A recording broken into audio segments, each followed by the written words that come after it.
মির্জা গালিব বলেছেন, যাদের হাত নেই তাদেরও ভাগ্য আছে। তার মানে হাতের রেখায় কখনো ভাগ্য লেখা থাকে না। জিয়ানাও এই কথা বিশ্বাস করে 100%। পড়ছে নীতিহীন রাজগল্প, লিখেছেন আশিক আক্তার সোহাগী, পর্ব 52। ভাগ্য তো উপরওয়ালা লিখে রেখেছিনি, কিন্তু সেই ভাগ্যের অসংখ্য পথ সামনে উন্মুক্ত থাকে। সিলেক্ট করার দায়িত্ব স্বয়ং নিজের উপর। জিয়ানার সহজ পথ রেখে বক্রপথ বাছাই করেছে। সে চাইলে নিবিড়ের ফ্ল্যাটে দুইজন মিলে সুখে শান্তিতে নির্ভেজাল জীবন অতিবাহিত করতে পারত, কিন্তু তার নূর ম্যানশনে থাকার প্রধান উদ্দেশ্য হচ্ছে এটা উপলব্ধি করা সে একা না। এই যে এতগুলো মানুষ, তার নিজের মায়ের পরিবার, এমনকি নিবিড়ের পরিবার, তারা যেমন একসাথে আছে সেও তাদের সাথে থাকবে। আংশাং লাইফ তার পছন্দ না। লাইফে একটু থ্রিল, সাথে খোঁজাখুচি, ষড়যন্ত্র আর পারিবারিক ড্রামা না থাকলে সেটা আবার কিসের লাইফ? হাজব্যান্ড বউকে নিয়ে দরজায় খিল দিলে শাশুড়ির শ্রেণীর ভিন্ডে চলে যাবে। জামাই ভালোবেসে কিছু কিনে আনলে ননদের গাল ফুলে উঠবে। সকাল সকাল বউয়ের ভেজা চুলে থেকে দাদি শাশুড়ি মস্করা করবে। জামাই আর তার ভাইদের সম্পত্তি নিয়ে লাঠিবাজি হবে। এই তো লাইফ। আহা, শুদ্ধ সুন্দর বঙ্গবধূর জীবন। জিয়ানা কেন মিস করবে এমন সুযোগ? সবথেকে বড় উদ্দেশ্য নিবিড়কে তার পরিবারের কাছাকাছি রাখা। জিয়ানা জানে তাকে নিবিড় কিছুতেই নূর ম্যানশনে একা রাখবে না, সাথে সেও থাকবে। নতুন জীবন শুরুর আগে তাই ভাবলো, যারা এতদিন পেলে বড় করলো তাদের দোয়া নেওয়া দরকার। আর সত্যি বলতে তার মনটাও কিছুদিন থেকে খুব টানছে জিয়াউলের জন্য। জিয়াউল ইদানিং একটু একটু দাঁড়াতে পারে শুনেছে। জেনি গিয়ে প্রায় থেকে আসে, কিন্তু জিয়ানা খুব একটা যায় না। গেলেও 10 মিনিট থেকে চলে আসে, কারণ আঞ্জুমান মুখ ঘুরিয়ে রাখে, যেটা জিয়ানাকে খুবই কষ্ট দেয়। সে কষ্ট পাওয়া থেকে দূরে থাকতে পছন্দ করে, যারা কষ্ট দেয় তাদের থেকেও। আজ আছে কাল নেই, এই অ্যামিবার মতো জীবনে হাতের মতো কষ্ট নেওয়ার কোনো মানেই হয় না। এটাই জিয়ানার থিওরি। সকাল সকাল জিয়ানা রেডি হয়ে উপস্থিত হয়েছে জিয়াউলের ফ্ল্যাটে। সকালে না আসলে আঞ্জুমানকে পেত না। উনি 2 মাস থেকে আবার জয়েন করেছে কলেজে। আঞ্জুমান জিয়ানাকে দেখেই ভেতরে চলে গেছে। জিয়ানা কথা বলার সুযোগই পায়নি। মুচকি হাসি চওড়া করে জিয়াউলের রুমে প্রবেশ করে। জিয়াউল অভ্যাসগতভাবে বইয়ে ডুবেছিল। জিয়ানা গলা খাকড়ে দিলে বই ফেলে অবাক নেত্রে চেয়েছিল কয়েক পল জিয়ানার দিকে। অবাক ভাব কাটে জিয়ানার কথায়।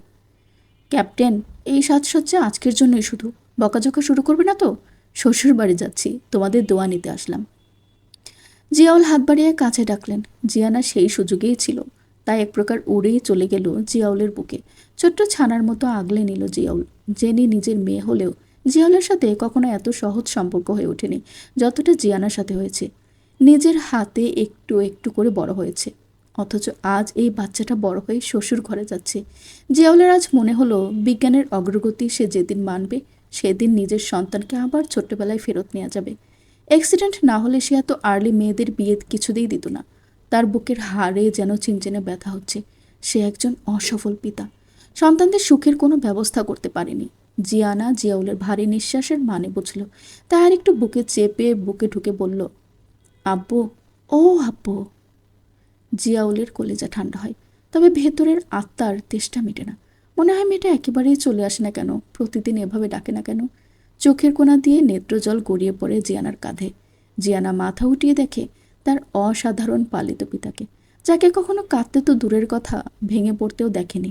শক্ত সামর্থ্যবান মানুষটা কেমন দুর্বল হয়ে গেছে, যার চোখের জলও আজকাল দৃশ্যমান। জিয়ানা জিওলকে সহজ করার জন্য বলে, আব্বু, সারা জীবন তো বাস্তবমুখী জ্ঞান দিয়েছ, এবার সাংসারিক কুটনামের কিছু জ্ঞান দাও, যেন তাদেরকে মাত দিতে পারি।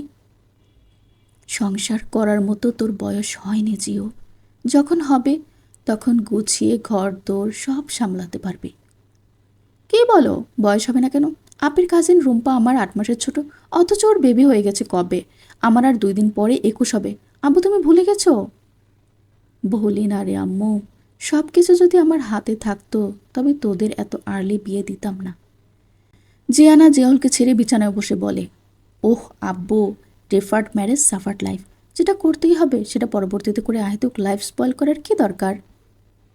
সম্পূর্ণ অচেনা পরিবেশ, অচেনা এতগুলো মানুষ, যারা আবার তোকে সহজভাবে নিবে না, তাদের মাঝে যেতে তোর ভয় করছে না? সাংসারিক মারপ্যাচের ফলে পরে পরাজিত সৈনিকের মতো পালিয়ে আসবি না তো? পরাজয়ে ডরে না বীর, ভয়ে কাঁপে কাপুরুষ। জিয়ানা স্লোগান দেওয়ার মতো হাত উঁচু করে বলে। জিয়াউল হেসে জিজ্ঞেস করে, আচ্ছা, হঠাৎ তোর বাঘ ভাল্লুক ভরা জায়গায় যেতে ইচ্ছে হলো কেন? নিবিড়ের ফ্ল্যাটেই তো ভালো হতো। বাঘের লেজ দিয়ে কান চুলকানোর শখ হয় না মাঝে মধ্যে? আমারও সেটাই হয়েছে আব্বু। এবার জিয়াউল অট্টহাসি দিয়ে ওঠে, কিন্তু মুহূর্তেই মুখ আপনা আপনি বন্ধ হয়ে যায় আঞ্জুমানকে দেখে। আঞ্জুমান হাতে 2টা ছোট ছোট কৌটা নিয়ে প্রবেশ করে রুমে। জিয়ানার মুখোমুখি দাঁড়িয়ে কৌটাগুলো খুলে ফেলে। একটা থেকে 2টা সোনার বালা আর অপরটা থেকে একটা সোনার ছেলেদের আংটি বের করে। বালা 2টা জিয়ানার হাত টেনে নিজের কাছে নিয়ে পরিয়ে দেয় আর আংটিটা হাতের তালুতে দিয়ে বলে, শত অভাবেও এগুলো ভাঙায়নি। অনেক আগেই তোমাদের 2 বোনের জন্য 2 জোড়া বালা বানিয়ে রেখেছিলাম, আর আমার কয়েকটা আংটি ভেঙে 2 জামাইয়ের জন্য 2 আংটি বানিয়েছি। এর চেয়ে বেশি কিছু দেওয়ার সামর্থ্য আমাদের নেই। শুধু মুখে মেয়েকে শ্বশুরবাড়ি পাঠাতে হয় না। আজকে অন্তত এই দুটো খুলো না। বলার পর উঠে দাঁড়ালে জিয়ানা হাত টেনে ধরে। সে এতক্ষণ বিমূর্ত হয়ে তাকিয়েছিল আঞ্জুমানের মুখের দিকে। সুন্দর গালগুলো ভেঙে পড়েছে, বয়সের ছাপও পড়তে শুরু করেছে, একটু একটু মেস্তাও দেখা যাচ্ছে, গায়ের রঙে ভাটা পড়েছে। জিয়ানা হাত ধরে বলে, 2টা বালা দিয়ে শুধু মুক্ত ভরবে না আম্মু? আঞ্জুমান জিজ্ঞাসু দৃষ্টিতে তাকায়। জিয়াউল মুচকি হাসে, জিয়ানার অভিব্যক্তি বুঝতে পারে। জিয়ানা আবার বলে, দোয়া আর ভালোবাসা ছাড়া জাগতিক কোনো কিছু দিয়েই ভরবে না আম্মু। শ্বশুরবাড়ি নিশ্চয়ই সহজ জায়গা নয়। তাদের সবার প্রয়োজনের প্রিয়জন হতে গেলেও তো অনেক অনেক দোয়ার দরকার আমার। আঞ্জুমান এগিয়ে এসে জড়িয়ে ধরে জিয়ানাকে।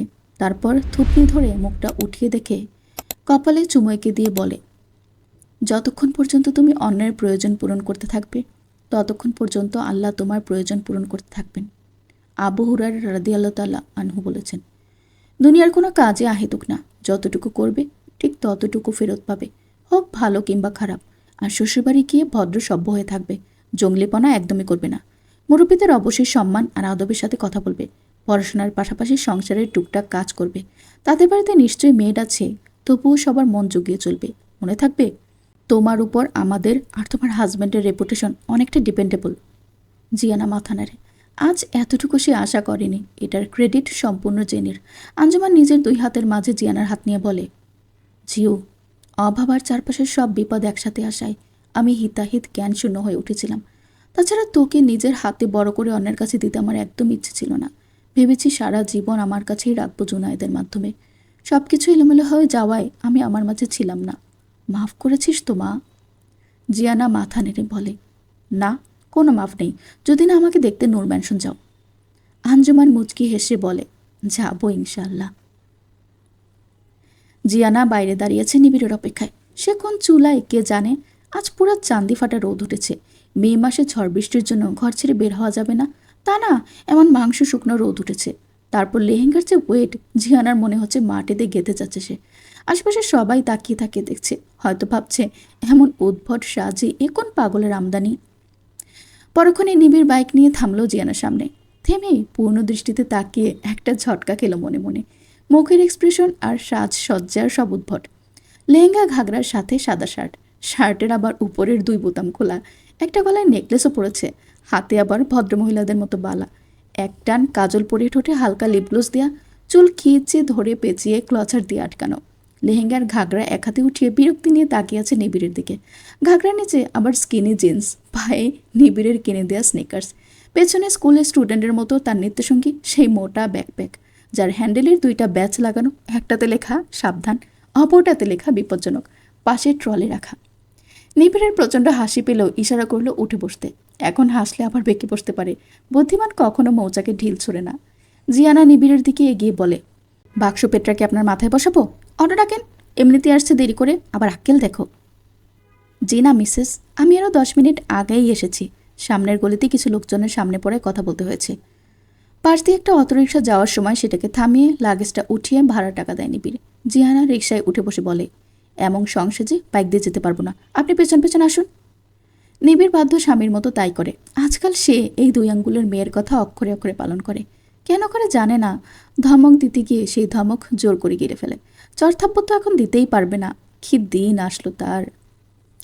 বাজার ক্রস করার আগে জিয়ানার রিকশা থেমে যায়। নিবিড় রিকশা ক্রস করে সামনে দাঁড়িয়ে জিজ্ঞাসু দৃষ্টিতে তাকায় দেখে জিয়ানা বলে, এই সুখ শুনুন, শ্বশুরবাড়ি যাব, একেবারে ভাড়ে ভাবানি হয়তো যেতে পারি না।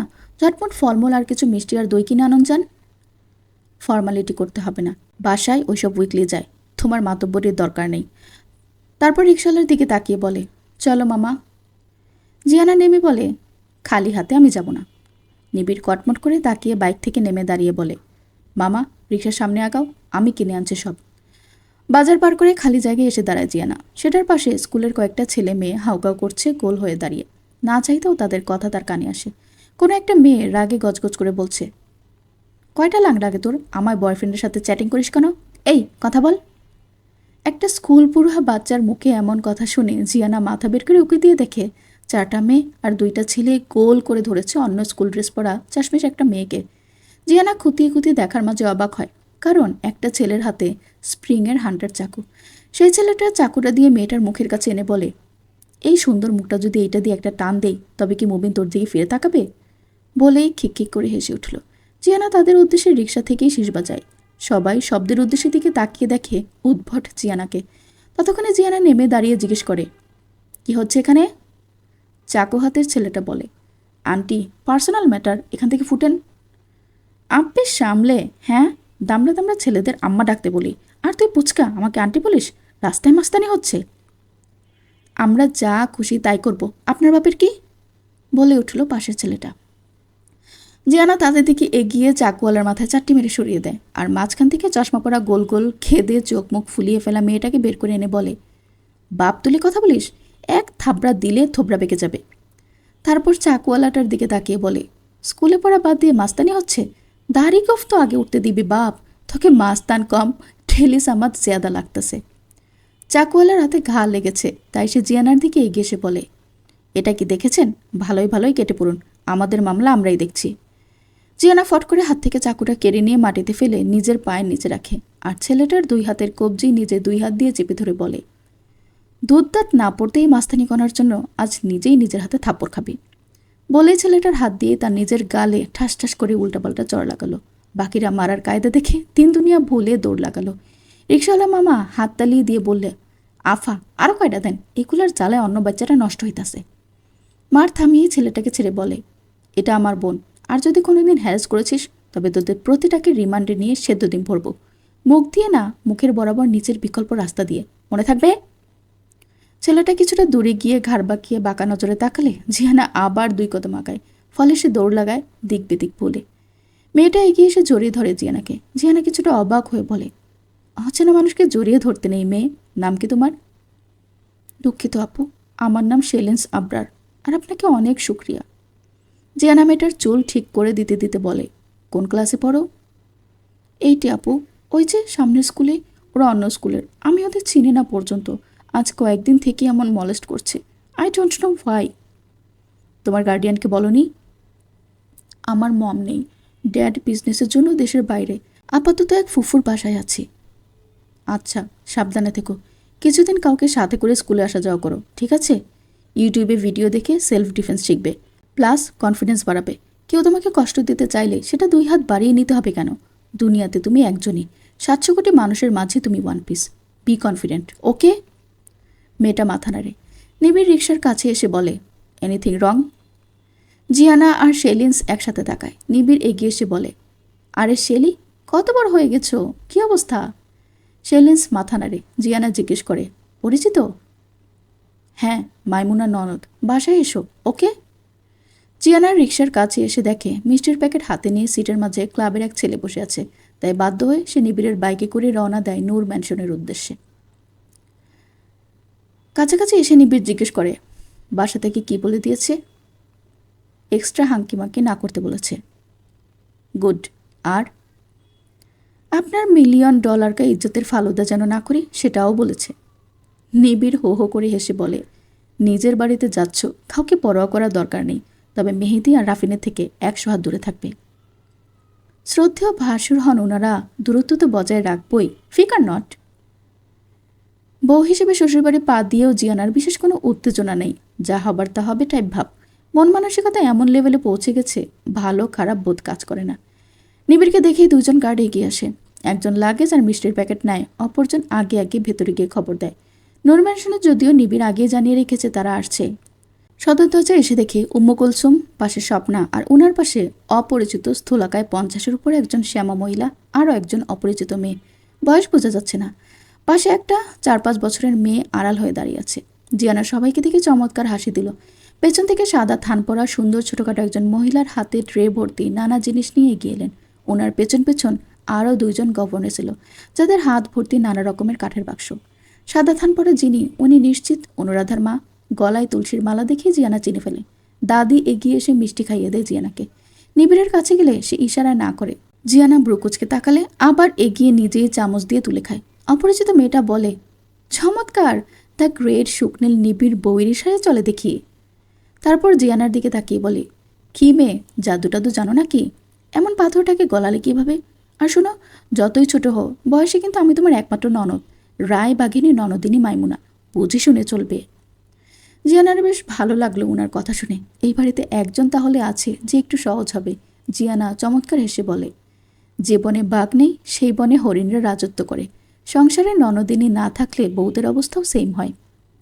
মাইমুনা অট্ট হাসি দিয়ে বলে, এইবার বুঝেছি আমার ইস্পাতের মতো ভাই কেন গলেছে। গল্প পরেও করা যাবে মুনা, আগে কাজ শেষ করতে দাও। বলেই কুলসুম একজনের ট্রের উপর রাখা বক্স খুলে মোটা একটা লম্বা চেইন পরিয়ে দেয় জিয়ানাকে, যেটার ভারে জিয়ানা অনুমান করলো কম করে হলেও হাফ কেজি ওজন হবে। অম্মি কুলসুম সরে গেলেন। স্থূলাকায় মহিলা সামনে এসে মিষ্টি খাইয়ে দিয়ে অপর বাক্স থেকে মোটা দুইটা মান্তাসা বালা পরিয়ে দেয় জিয়ানার দুই হাতে। কোনো শব্দ ছাড়া উনি সরে যান। জিয়ানা একবার নিবিড়ের দিকে তাকায়। নিবিড় সরল মুখে চেয়ে আছে শুধু, কিন্তু জিয়ানার কাছে লাগছে মনে মনে হাসছে। এর মাঝে নিবিড়ের মা এগিয়ে এসে বলে, এইবারের বউ হয়ে যেহেতু এসেইছ, সেহেতু আশা করব এখন থেকে ঠিকঠাক মতো চলবে, দস্যিপনা কমাবে। আহা, নিজের বাড়িতে এসেছে, কোনো স্কুলে ভর্তি হতে না। পথ ছাড়ুন, আমরা ভেতরে যাব। বলেই ধমকে উঠল নিবিড়, জিয়ানা পরিস্থিতি সহজ করার জন্য। আন্টি, এই কালো মিষ্টিটা দেন, ইটস লুক ইয়াম্মি। মাইমুনা ফট করে চামচে গেথে জিয়ানার মুখে দিয়ে বলে, আমারও কালো জাম পছন্দ, চিমটি। শেহনাজ স্বপ্না বাকি বাক্সগুলো জিয়ানার দিকে এগিয়ে দিয়ে বলে, এগুলো তোমার। সুখের বড় মা ওনার অধিকাংশ গহনা সুখের বউয়ের জন্য রেখে গেছেন, এগুলোতে কারো হাত দেওয়া নিষেধ ছিল। উম্মে কুলসুম বলেন, এখানে প্রায় 200 ভরি আছে, এতদিন লকারে ছিল, এখন থেকে তোমার দায়িত্ব সব। জিয়ানা হা হয়ে গেছে, মনে মনে উচ্চারণ করল, 200 ভরি? নিবিড় এগিয়ে এসে বলে, ধন্যবাদ, আমি রেখে আসবো সব। নিবিড়ের কথার মাঝে হুড়মুড় করে ফারহানা আর তার বোন নেমে আসে। এরা যে সরাসরি ঘুম থেকে উঠে এসেছে তা চেহারা দেখেই বোঝা যাচ্ছে। মেকআপবিহীন এই প্রথম এই দুই বোনকে দেখে জিয়ানার কাছে মনে হচ্ছে এদের নাক আর মুখটা যদি একসাথে ধরে টেনে লম্বা করা হয় তাহলে ঠিক শিয়ালমুখী লাগবে। পাক্কা ভেটকি লোচন। পায়ে স্লিপার থাকায় আজকে বুঝলো ওই দিন পার্টিতে কুলসুম কেন লিলিপুট বলেছিল। তার চেহারার গবেষণা ভঙ্গ হয় ফারহানার গড়গড় করে বলে ওঠা প্রশ্নে, আমাদের সময় পাতলা পাতলা 2-3 সেট অর্নামেন্টস দিয়েছেন, এখন এগুলো কোত্থেকে বের হলো? আল্লাহ, এতগুলো গহনা সবই এই মেয়ের কি যোগ্যতা আছে? নিবিড়ের সহজ চেহারা শক্ত হওয়ার আগেই জিয়ানা বলে, আপনার চেয়ে আমি কমপক্ষে 8 ইঞ্চি লম্বা, আমি সাইক্লিং করতে পারি, 2 মণ ওয়েট উঠাতে পারি অনায়াসেই, রেসলিং, বক্সিং, তাইকোয়ান্দোও পারি। এই বয়সে নিজের উপার্জনে 2-3টা পরিবার চালাতে পারি, একাই 4-5টা পুরুষকে ধরাশায়ী করতে পারি। সবচেয়ে বড় যোগ্যতা, আমি শুকনীল নিবিড়ের স্ত্রী আর নীলুফা ইয়াসমিনের একমাত্র কন্যা। ও হ্যাঁ, আরও একটা পরিচয় আছে, সেটা এই মুহূর্তে বলতে চাচ্ছি না। অহংকারে মাটিতে পা পড়বে না মনে হচ্ছে। বলেই স্বপ্না পা বাড়ালেন ভেতরের দিকে, কিন্তু থামতে হলো নিবিড়ের কথায়। নূর ম্যানশনের আসল মালিকের একটু একটু অহংকার মানায়। আমরা এখন ভেতরে যেতে পারি মিসেস মুজাম্মেল? অতঃপর গভর্নেসের দিকে তাকিয়ে নিবিড় বলে, এগুলো সব আমার রুমে রেখে আসো। নিবিড়ের কথায় ছোটোখাটো যে একটা বাজ পড়ল সেটা উপস্থিত সবাই বুঝতে পারে। তাই ফারহানা আর তার বোন ফাইজা যেভাবে এসেছিল সেভাবেই হনহন করে চলে গেল, সাথে বাকিরাও ভেতরে চলে যায়। শুধু কুলসুম আর মাইমুনা আর তার পাশে বাচ্চা মেয়েটা দাঁড়িয়েছিল। অম্মি কুলসুম নিবিড়কে ভেতরে আসতে বলেন আর এটাও জিজ্ঞেস করে, এখন কি একটু সহজ হওয়া যায় না দাদু? অনেক বছর কেটে গেছে, এই পরিবার হাসে না। নিবিড়ের এক উত্তর, না। দীর্ঘশ্বাস ছেড়ে বৃদ্ধাও ভেতরে চলে যায়। মাইমুনার মেয়ে পেছন থেকে এবার বের হয়ে এসে 2 হাত উড়িয়ে জিয়ানার কোলে উঠে বলে, তোমার ড্রেসটা আমার পছন্দ হয়েছে খুব। ছোট বাচ্চারা সাধারণত অপরিচিত মানুষের কাছে আসে না, জোর করেও তাদের আদর করা যায় না, কিন্তু এই বাচ্চা ফট করে এসেই জিয়ানার কোলে উঠে গেল। জিয়ানা গালে চুমু দিয়ে বলে, তাই তাহলে এই ড্রেসটা তোমার, ওকে, কিন্তু তোমার নামটি? জিয়ানার কথা শুনে বাচ্চাটা ক্যাভিটি খাওয়া দাঁতে খিলখিল করে হেসে উঠল, সাথে জিয়ানাও। ওর ভালো নাম তাহানি আবরার, আমরা ডাকি তাসু। তাসু হয়েছে এখন নামকল থেকে। মামুনি এখন থেকে এখানেই থাকবে, অনেক সময় পাবে খাতের জমানোর। ভাই, তোমরা ভেতরে যাও। বলে তাহানিকে নিয়ে মাইমুনাও ভেতরে চলে যায়। জিয়ানা একবার এসেছিল।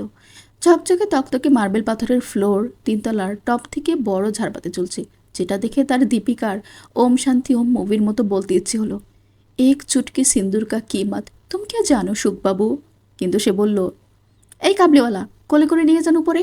নতুন বউকে কোলে নিয়ে প্রথমবার ঢুকতে হয় বাসায়, এটাই নিয়ম। বলে 2 হাত বাড়িয়ে দেয় নিবিড়ের দিকে। নিবিড় কপাল ভাঁজ করে বলে, আটার বস্তাকে কে কোলে নেয়? চ্যা। তুই নিবি আর তোর ঘাড়ও নিবে, মনে মনে বলে জিয়ানা দৌড়ে জাম্প করে নিবিড়ের পিঠে চলে যায়।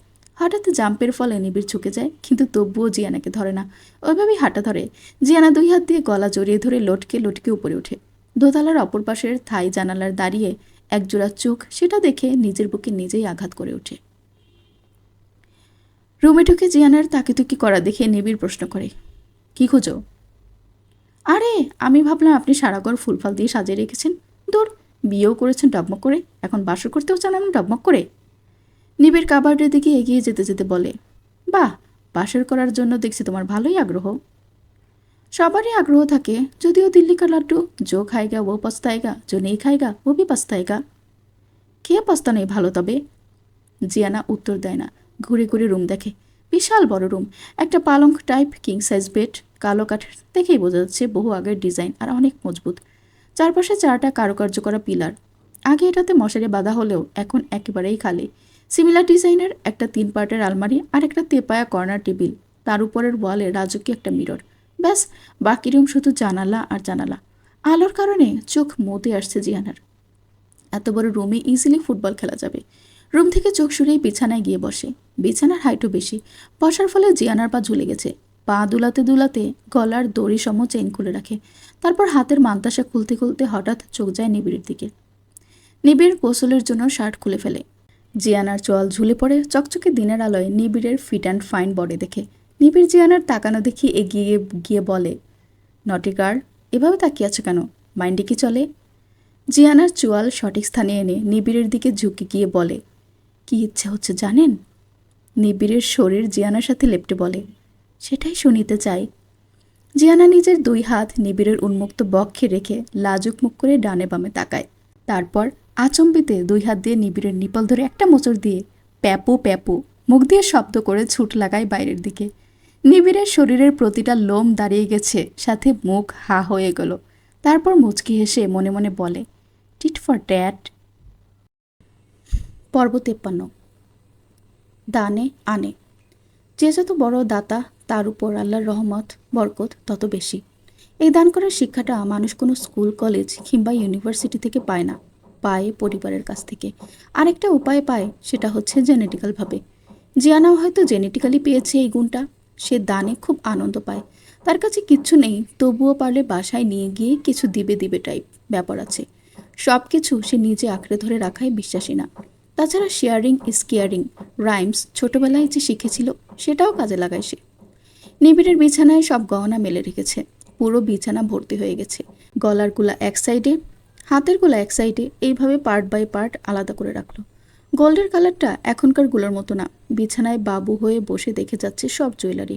তার বিশেষ কিছু ফিল হচ্ছে না। আচ্ছা, সে কি অস্বাভাবিক? থানা হলে এতগুলো গোল্ড পেয়ে স্বাভাবিক কেউ হলে লম্ফজম্প শুরু করতো। জিয়ানার গোল্ডের প্রতি কোনো ফিলিংস আসছে না। তার আসলে কিসের প্রতি ফিলিংস? তখনই বাথরুমের দরজায় খট করে শব্দ হলো। নিবিড় বের হয়েছে, তবে আজ ভেতর থেকেই টি শার্ট আর ট্রাউজার পরে এসেছে। মেডিসিন কাজে দিয়েছে তবে। আরও হাও নাঙ্গু। নিবিড় তেপায়ের সামনে গিয়ে চুল মুছছে এক হাতে। জিয়ানা সেদিকে তাকিয়ে ভাবে, এই তো তার আস্ত ফিলিংস। নিবিড়কে দেখে যে শরীরে শিরশিরে অনুভূতি হচ্ছে, এটাই তবে ফিলিংস। এটার কথাই জেনে বলেছিল। রাফিনের জন্য জিয়ানার এই শিরশির অনুভূতিটা হয়নি। নিবিড়ের শরীরটাও টানে তাকে। নিজের চোখ টেনে সরিয়ে এনে মনে মনে আস্তাক ফিরুল্লাহ পড়ে। নিজের গালে নিজেই আলতো চাপড় দিয়ে বলে, লুচুপিটি কোনহানকার? নিবিড় এগিয়ে এসে বলে, এভাবে সব মেলে রেখেছ কেন?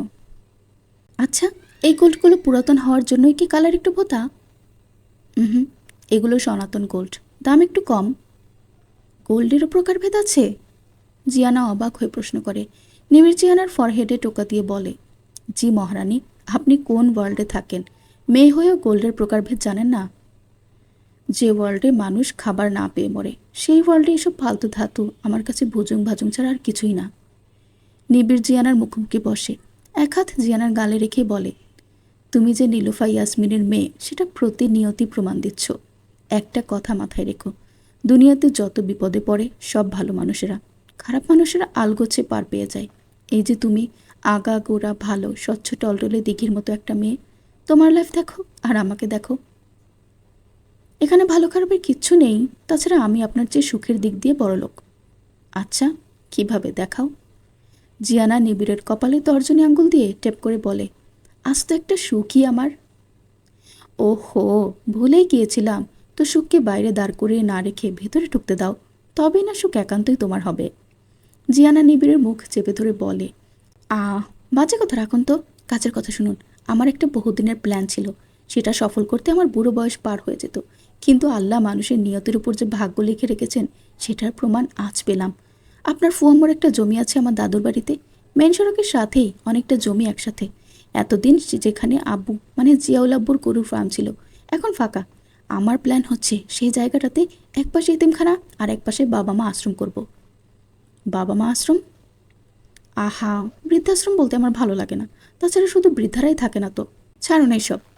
জিয়ানা হাত নেড়ে চেড়ে চোখ একবার ছোট করে আবার বড় করে কথা বলে। নিবিড় দ্বিধাগ্রস্ত। সে চোখের দিকে তাকাবে না হাতের দিকে না ঠোঁটের দিকে দেখবে। আজ এই প্রথম নিবিড়ের মনে হলো তার জন্য মাত্র 2টা চোখ কম হয়ে গেছে। এই মেয়েকে একসাথে দেখার জন্য তার কমসে কম 6টা চোখ দরকার। জিয়ানা চোখের সামনে তুড়ি মেরে বলে, এই আপনি টাসকে খেয়ে আছেন কেন? আমার কথা শুনছেন তো? নিবিড় মাথা নাড়ে, তারপর উঠে দাঁড়ালো। জিয়ানার সামনে বসলেই তার কেমন কেমন লাগে। ফ্যাসাদের লোকগুলো কি এটাকে ভালোবাসার নাম দিয়েছে? সত্যি কি আছে এমন জিনিস? 700 কোটি মানুষের মাঝে একটা মানুষের জন্য এমন অনুভূত হওয়ার নামই কি প্রেম, ভালোবাসা? নিবিড় মাথা ঝাঁকিয়ে জিয়ানার কথাই কনসেন্ট্রেট করে। শুনুন সুখ, আমি এগুলো একটাও কখনো ইউজ করব না।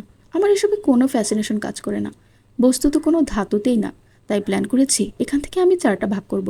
2 ভাগ এতিমখানা আর বাবা মা আশ্রমী তৈরিতে ব্যবহার হবে, 1 ভাগ এফডিআর করা থাকবে, সেটা দিয়ে মান্থলি খরচ চলবে সেখানের, আর বাকি 1 ভাগ এইবারের মহিলাদের ভাগ করে দিয়ে দিব। তারাও ভাগিদারের উপর। আমি কোথা থেকে উড়ে এসে জুড়ে বসে যাব বলুন? এইসব নিয়ে তোমাকে অত ট্রিগার হওয়া লাগবে না। বড় মার 400-500 ভরি গোল্ড ছিল, উনি সবার মাঝে ভাগ করে দিয়ে গেছেন। সবার কাছেই আছে কম বেশি, তবে মেজরিটি আমার বউয়ের জন্য তোলা ছিল। তো আপনার বউ তো আমি, তাহলে আমি চাইলেই যা ইচ্ছা তাই করতে পারি এগুলো দিয়ে? Of course not. তুমি আর ফুয়াম্মু এক ক্যাটাগরির। তাকেও বেশ কয়েকটা গোল্ড দেওয়া হয়েছিল, সে নিশ্চিত হাতিম তাই হয়ে সব বিলিয়েছেন। না না, সব বিলিয়ে দেয়নি। ফার্মের জমিটা আম্মু তো জুয়েলারি টাকা দিয়েই কিনেছিল। এইবারের কোনো একজন গোপনে আম্মুর জুয়েলারি আম্মুর হাতে তুলে দিয়েছিল। এমনকি যত সাহায্য সব করেছেন এইবারের আপনার কোনো এক মা। নিবিড়ের ব্রুর মাঝখানটায় ভাঁজ হয়ে গেল। নীলুফা ইয়াসমিন তো এক বস্ত্রে বের হয়ে গিয়েছিল, তবে ওনার জন্য বরাদ্দ করা গোল্ড তো নিজে হেঁটে হেঁটে চলে যায়নি, ভেতরের কেউ সাহায্য করার ফলে গিয়েছে। এতদিন নিবিড়ের মাথায় এই কথাটা আসেনি একেবারেই। জিয়ানা আবারও বলে, এখানে এসে যেটা বুঝলাম, এই পরিবারের অধিকাংশই আমাকে সহজভাবে নিচ্ছে না।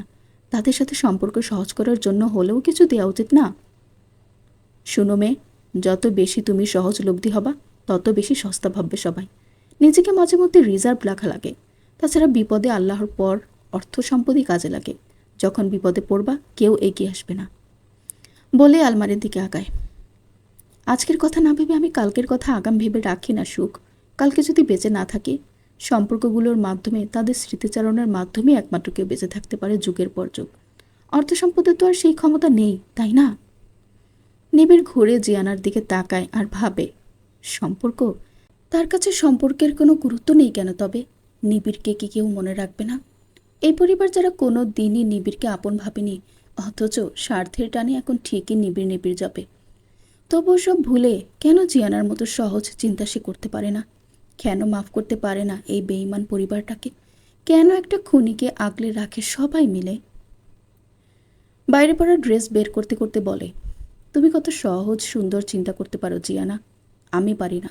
আমাকে যে একদিন চিমটি কেটেছিল আমি সেটাও ভুলিনি। সুযোগ পেলে তাকে আমি বুলডোজার দিয়ে 10 হাত মাটিতে পুঁতে দিই।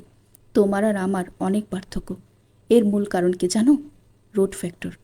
তুমি পেয়েছো লাভলি একটা পরিবার, শত উচাটনেও তোমাকে তারা পূর্ণ ভালোবাসা দিয়ে বড় করেছে। আর আমি বিলাসবহুল জীবনে মমতাহীনভাবে লালিত হয়েছি। আপনার জায়গায় আমি হলে পৃথিবীর ভয়ঙ্কর মানুষ হতাম সুখ। আপনি তো বিপথে তেমন যাননি, চাইলেই ফিরতে পারবেন। আর আপনি কি এরিস্টটলের রুট ফ্যাক্টর মতবাদ মানিয়ে শৈশবের বেড়ে ওঠার পরিবেশের কথা বলছেন? নিবিড় মাথা দিয়ে হ্যাঁ বুঝায়। জিয়ানা আবার বলে, রুট ফ্যাক্টরের কথা উঠলেই যে টাইমস ম্যাগাজিনের সেই প্রকাশকের বইটার কথা আসবে। মানুষের সাফল্য কিংবা মূল্যবোধের জন্য রুট ফ্যাক্টর দায়ী না, দায়ী ব্যক্তির ছোট ছোট চয়েস। আর আপনি সফলই বলা চলে, ক্যারিয়ার গুছিয়ে ফেলেছেন, এবার পরিবার গুছানোর পালা।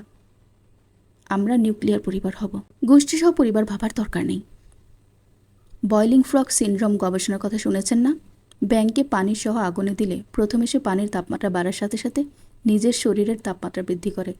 তারপর শেষে যখন দেখে আর পারা যাচ্ছে না, লাফ দিতে হবে, কিন্তু লাফ দেওয়ার শক্তি সে শরীরের তাপমাত্রা বাড়াতে ব্যয় করে ফেলেছে এবং এর ফলে মৃত্যু হয়। সময় থাকতে তাই সব কিছু করতে হয় সুখ, বেটার দ্যান লেট নেভার। শুনলাম সব, মাথাতেও রাখলাম, যে আমার সাথে ভালো আমিও তার সাথে ভালো। আপনার ভালোটা শুনে কেমন যেন আমার মনে খচখচ করছে। ভালো থাকার অন্যতম উপায় মন খচখচ করা। এর মাঝে দরজায় একজন গভর্নেন্স নক করে জিয়ানাকে নিচে ডেকে গেল। নিবিড় জিয়ানাকে বলে, এগুলো সব তোমার, তুমি যা ইচ্ছে করতে পারো, তবে তাড়াহুড়ো করে না। আমি আজ সব লকারে রেখে আসি, আস্তে ধীরে প্ল্যান করা যাবে। আর পারিবারিক এতিমখানা আমাদের একটা ছিল, পৃষ্ঠপোষকতার অভাবে এখন বন্ধ। জায়গা আর ভাঙাচোরা ঘর সবই আছে। তোমার দাদুবাড়ি এখান থেকে অনেক দূর, আমি এখানকারটা ব্যবস্থা করে দিব সময় পেলে, ঠিক আছে? আর একটা কথা, বেশিরভাগ সময় রুমেই থাকবা। আমি কাজ শেষ করে আর্লি ফেরার চেষ্টা করব। যতক্ষণ পর্যন্ত বাইরে থাকবা আসমা তোমার সাথে থাকবে। আসমাকে মনে আছে না? জিয়ানা মাথা নাড়ায়। মনে আছে, যাকে তারা বিচারের মঞ্চ থেকে বাঁচিয়ে এনেছিল। জিয়ানা রুম থেকে বের হতে গেলে নিবিড় বাধা দিয়ে বলে, চেঞ্জ করে যাও। না, বউ বউ একটা ফিল আছে এই ঘাগড়াতে। বাংলার কোন বউ শ্বশুরবাড়ির প্রথম দিন শার্ট পরে আসে? সুখের বউ দুঃখ বলেই জিয়ানা বের হয়ে যায় রুম থেকে। তোমার বিয়ে হতে পারে পৃথিবীর সবচেয়ে নিকৃষ্ট পুরুষের সাথে, তার মানে তুমিও নিকৃষ্ট নাও। আসিয়া রাদিয়াল্লাহু তাআলা আনহা ছিলেন পবিত্র আর আল্লাহর একনিষ্ঠ বান্দা, কিন্তু ওনার স্বামী ছিলেন নিকৃষ্ট। অপরদিকে লূত আলাইহিস ওয়াসাল্লাম ছিলেন নবী, অথচ ওনার স্ত্রী ছিলেন পাপিষ্ঠা। জিয়ানা সিঁড়ি দিয়ে নামার সময় ফারহানার উদ্দেশ্যে বলা দাদির কথাটা শুনে ফ্রেশ ট্রেশ হয়ে মুখে স্নো পাউডার মেখেছে বলে এখন একটু মানুষ লাগছে ফারজানাকে। স্বপ্না, কুলসুম আর ফারহানা চায়ের কাপ হাতে বসে আছে শুভ্র সোফাতে। দাদি, সরি, তার তো নানু হয়। ওনার মাঝে রয়্যাল একটা ভাব আছে। সবসময় সাদা না হয়ে অফ হোয়াইট শাড়ি পরেন, গলায় একটা লম্বা পেঁচানো বলবল চেইন, হাতে চিকন দুইটা সোনার চকচকে চুড়ি, দুই হাতের 4 আঙ্গুলে 4টা ভিন্ন ভিন্ন পাথরের মোটা আংটি। চশমার উপর দিয়ে চোখ উল্টিয়ে সবাইকে দেখে, তবে হাঁটার সময় বুক টান, মাথা উঁচু, এই নিয়মে হাঁটেন। জিয়ানা খুঁটিয়ে খুঁটিয়ে দেখার মাঝেই ভাবে, উনি ফারহানাকে এই কথা কেন বলল? নিশ্চিত জামাইয়ের সাথে ক্যাচাল। এসব ভেবে ভেবে উম্মু কুলসুমের পাশের সোফায় গিয়ে বসে। তাকে দেখে স্বপ্নার চেহারা শুকনো বড়য়ের মতো হয়ে গেছে। জিয়ানার খুব মজা লাগলো।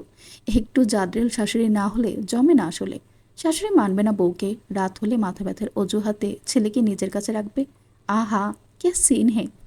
কিন্তু ওইসব সিন নিবিড়ের সাথে চলবে না। সে তো মা ভক্ত খোকা নয়, সে মা অভক্ত দামড়া।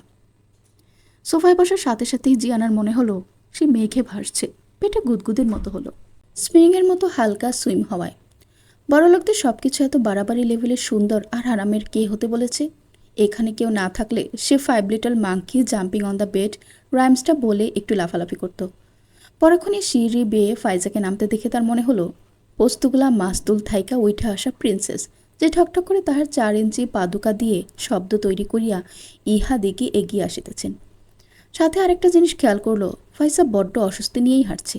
আহারে, এমন ফ্যাশন কেন করতে হবে যেটা কষ্টদায়ক? জিয়ানা আফসোস করে মনে মনে।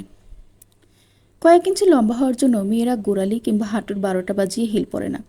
কবে কোথায় কেউ হয়তো কোনো নির্বোধকে বুঝিয়েছে হাই হিলে হট লাগে, ব্যাস তারপর থেকে এদের আর থামানো গেল না। জিয়ানার কাছে সব থেকে আরাম লাগে পন্স বা স্যান্ডেলগুলা, কিন্তু সেগুলো তো আর বাইরে পড়ার মতো না। জিয়ানার জুতা গবেষণার ফাটল ধরে পাশ থেকে কারো প্রশ্নের শব্দে। তোমরা নাকি এক রুমে আকাম করতে গিয়ে ধরা পড়েছ, পরে স্থানীয় লোকেরা ধরে বিয়ে করায় দিছে? অনুরাধার মা জিয়ানার মুখোমুখি সোফায় চায়ের কাপ হাতে নিয়ে বসে জিজ্ঞেস করে। এই মহিলাকে কোনোভাবেই বাড়ির হেল্পিং হ্যান্ড লাগছে না, হাবভাবে সেও যেন একজন কর্ত্রী। ফাইজা আর ফারহানার মুখে চকচকে মুচকি হাসি দেখে জিয়ানাও মুচকি হেসে বলে, না, আমরা বাচ্চা নষ্ট করতে গিয়ে ধরা খেয়েছি। অনুরাধার মায়ের চা ছিটকে ফ্লোরে পড়ল আর ফাইজা কাশি উঠে গেল। পেছনে সিঁড়িতে নিবিড়ের পা থেমে গেল।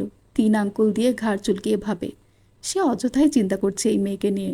আসলে তার চিন্তা করা উচিত এই বাড়ির মানুষগুলোর জন্য। কি হাল করবে কে জানে। জিহানা স্বপ্নার দিকে তাকিয়ে বলে, মামি, মামা কোথায়? ওনাকে দেখছি না যে। মামাকে? স্বপ্না চায়ের কাপটি টেবিলের উপর রেখে বলে, আপনার হাজব্যান্ড? সে অধিকাংশ সময় বাইরেই থাকে, সপ্তাহে 2 দিন বাড়িতে থাকে, আজ আসবে। আর আমরা তোমার মামা মামি পরে, শ্বশুর শাশুড়ি হই আগে। কাটকাট গলায় জবাব দেন স্বপ্না।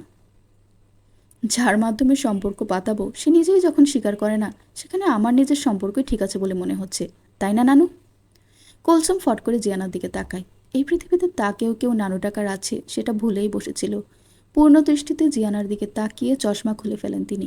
ভালোভাবে চেয়ে দেখেন নীলুর সাথে কত মিল মেয়েটার, তবে নাকটা মনে হয় নীলুর না। জিয়ানা বৃদ্ধার হাতের উপর হাত রেখে বলে, নানু, আমার একটা প্রশ্নের উত্তর আজ পেয়ে গেছি আপনাকে দেখে। কুলসুম জিজ্ঞাসা দৃষ্টিতে তাকায়। জিয়ানা আবার বলে, আব্বু আম্মু কিংবা আত্মীয় স্বজনদের কারো নাক আমার মতো না, কিন্তু আজ খেয়াল করে দেখলাম আপনার নাকটা আমি পেয়েছি, রাইট? উম্মি কুলসুম জিয়ানার থুতনিতে হাত দিয়ে মুখ উঁচু করে ধরে বলে, না, নীলুর ছোটবেলায় নাকটা এমনই ছিল। স্বাস্থ্য খারাপ হয়ে যাওয়ার পর গাল ভেঙে নাকটা শুরু হয়ে গিয়েছিল। তখন নজরে আসে নিবিড়কে। সে সোজা সদর দরজা বরাবর চলে গেছে। সবাইকে যে বলে বাইরে যেতে হয় এই ম্যানার্সটুকুও নাই এই ভণ্ডনেতার। জিয়ানা হাত ছাড়ে। এই সুখ, শুনুন। নিবিড় ঘুরে দাঁড়িয়ে এক ব্রু উঁচিয়ে তাকায় জিয়ানার দিকে। জিয়ানা তড়িঘড়ি করে উঠে নিবিড়ের কাছে গিয়ে ডান হাতের বাহু ধরে টেনে স্বপ্নার সামনে এনে বলে, নেন, সালাম করুন। ইনি আপনার মামি শাশুড়ি হয়, আর উনি নানি শাশুড়ি। নিবিড় জিয়ানার ধরা অবস্থায় গম্ভীর মুখে বাইরের দিকে রওনা হয়। জিয়ানা যেতে যেতেই বলে, আরে নিজের সম্পর্কও মানবেন না, আবার আমারটাও মানবেন না? আপনি মানবেনটা কি, হ্যাঁ? দরজা পার হয়ে নিবিড় জিয়ানাকে বলে, ফাজলামি বেশি হয়ে যাচ্ছে না? তোমার এত সম্পর্ক পাতাতে হবে না। মুখটা সবসময় এমন গরুর পাছার মতো করে রাখেন কেন? হাসতে পারেন না? হাসি মানুষের ন্যাচারাল অর্নামেন্টস। 1 মিনিট হাসলে 10 মিনিট হাঁটার সমান। হাসলে স্ট্রেস হরমোন কমে যায়। অকারণে হাসে পাগলেরা। আপনি কারণেও হাসেন না। হাসলে কি নোবেল মিলবে? নোবেল না মিললেও অন্য কিছু মিলতে পারে। আজ থেকে ডিল করে চলুন। আপনি যতবার হাসবেন আমি আপনাকে ততবার চুমু খাবো। কথাটা শুনে নিবিড়ের মুখ চকচকে হয়ে চমৎকার হাসি ফুটে উঠল। তাই জিয়ানা এগিয়ে এসে বলে, এই যে এইভাবে চুমুর কথা মনে করে হাসবেন, তাহলে আর চুমু খাওয়ার প্রয়োজন পড়বে না। ধাড়িবাজ মেয়ে কোথাকার? জিয়ানাও সেমভাবে নিবিড়কে কপি করে বলে, ধাড়িবাজ মেয়ে কোথাকার? তখনই দুজনের নজরে পড়ে মাইমুনার গাড়ি ভেতরে ঢুকছে। জিয়ানা সেদিকে তাকিয়ে বলে, আপনাদের পরিবারের এই একজনই মনে হয় স্বাভাবিক। তুমি একবার বলছিলে না, যদি মনে হয় কারো জীবন সোজা তাহলে আপনি তাকে চেনেন নাই? তোমাকেও সেম কথাটা মনে করিয়ে দেয়। অকারণে যখন কেউ তোমাকে প্রচণ্ড ভালোবাসবে তখন বুঝতে হবে হয় ঘনিষ্ঠ রক্তের সম্পর্ক, না হয় গভীর কোনো স্বার্থজড়িত। ভেতরে যাও। এর মাঝেই আপা বলে মাইমুনার গাড়ি থেকে আসমা দৌড়ে এসে জিয়ানাকে জড়িয়ে ধরে বলে, আমি আগেই জানতাম আপনার আর ভাইয়ার বিয়ে হইব। আল্লাহ, আমি যে কি খুশি হয়েছি আফা, জানেন? কিন্তু এই বাড়িতে এত দেরিতে আসলেন কে? জিয়ানা প্রথমে চিনতেই পারে নাই পরিবেশ পরিস্থিতি একটা মানুষকে কতটা বদলে দিতে পারে। সেই কালো রোগাশোকা মেয়েটা এখন সুস্বাস্থ্যের সাথে গায়ের রংটাও খুলে গেছে। জিয়ানা আসমার থুতনি ধরেই বলে, আল্লাহ আফা, আমি আপনার দেখে মেলা খুশি হইলাম। প্রথমে তো চিনবারই পারি নাই এটা আসমা খাতুন। আসমা কিটকিটে হেসে বলে, যা, মজা করেন না। মাইমুনা আর তার মেয়ে এসে দাঁড়ায় সবার সাথে। পেছনে একজন গার্ডের হাত ভর্তি শপিং ব্যাগ নিয়ে এগিয়ে আসে। নিবিড় জিয়ানার দিকে তাকিয়ে বলে, I am getting late, need to go out now, bye. Maimuna নিবিড়ের সামনে 2 হাত দিয়ে আটকে বলে, ভাইয়া ভাইয়া ওয়েট, তোমার বইয়ের জন্য শাড়ি এনেছি, দেখে যা কোনটা পছন্দ হয়। শুক্রবার, তার উপর আবার এত সকাল, তুই দোকান খোলা পেলি কোথায়? আজ শুক্রবার দেখেই আমি তাশরিফকে বলেছিলাম কাল শোরুম থেকে ফেরার সময় এক্সক্লুসিভ কিছু কালেকশন যেন বাসায় এনে রাখে। আমি এখন গিয়ে নিয়ে আসলাম। আত্মীয় স্বজন কাল সকাল সকাল আসবে তোর আর রাফিদার বউকে দেখতে। রাফিদাও সকালে তার শ্বশুরবাড়ি গেছে বউকে আনতে, তোকেও কিন্তু থাকতে হবে। জিয়ানা মাইমুনার কোল থেকে তাহানিকে নিজের কোলে নিয়ে বলে, অবশ্যই থাকবে, কোনো ধানাই পানি চলবে না কিন্তু। আচ্ছা আপু, সেটা না হয় ঠিক আছে, কিন্তু আমাকে এসবে রেখো না। শাড়ি, অর্নামেন্টস এসবে আমি নেই, মুঝে মাফ কর দো। জিয়ানা যদি শাড়ি চুরি পরে রেডি হতে পারে তবে আমিও তোদের ফ্যামিলি প্রোগ্রামে থাকব। নিবিড় মুচকি হেসে বলে পার্কিং এরিয়ার দিকে চলে যায়। জিয়ানা কটমট করে তাকিয়ে নিবিড়ের যাওয়া দেখে, আর মাইমুনা হেসে ভেতরে ঢুকতে ঢুকতে বলে, যেমন ঘোড়া তেমন তার আরোহী, মেক ফর ইচ আদার। জিয়ানা ভেতরে ঢুকে দেখে মেহেদি আর তার মাও এসে সোফায় বসা। মেহেদি জিয়ানাকে আঁকাগোড়া দেখে চমৎকার একটা হাসি দিয়ে বলে, তো মালকিন এসেই পড়েছেন নূর ম্যানশনে। জিয়ানা এগিয়ে গিয়ে মেহেদির পায়ে খামচা দিয়ে সালাম করে বলে, ভালো আছেন শ্রদ্ধেয় ভাসুর? মেহেদির পায়ে নখ বসে গেছে নিশ্চিত, ছিলেও গেছে হয়তো, তবুও মুখে মেয়েকে হাসি রেখে বলে, ছোট ভাইয়ের বউ এসে গেছো, এখন আরও বেশি ভালো থাকবো। ফাইজা কোনো দিয়ে ফারহানাকে গুতা দিয়ে ইশারা করে। ফারহানা রাগে ফুসফুস করছে। মাইমুনা ব্যাগগুলো ফ্লোর থেকে নিজের কাছে নিয়ে সোফায় বসে বলে, আমি 3 বউয়ের জন্যই গিফট এনেছি। জিয়ানা ভাবির জন্য একটু গর্জিয়াস, বাকি দুটাও গর্জিয়াস, তবে কম। তারপর জিয়ানার জন্য বরাদ্দ মেরুন শাড়িটা খুলে দেখায় সবাইকে। অরিজিনাল অর্গানজার সাথে মসলিন কারুকার্য করা একটা গর্জিয়াস শাড়ি। শাড়ির আলোতে মনে হচ্ছে সারা ঘর আলোকিত হয়ে উঠেছে। জিয়ানা ঢোক গিলে এই জিনিস পরলে সে 10 বার উষ্টা খাবে নিশ্চিত। বাকি দুটা গোল্ডেন কালার হলেও চমৎকার শাড়ি। ফারহানা এগিয়ে এসে জিয়ানার শাড়িটা হাতে নিয়ে বলে, এটা এখনও শোরুমে লঞ্চ করেনি তাই না? অথচ ওর জন্য এনেছো ঠিকই।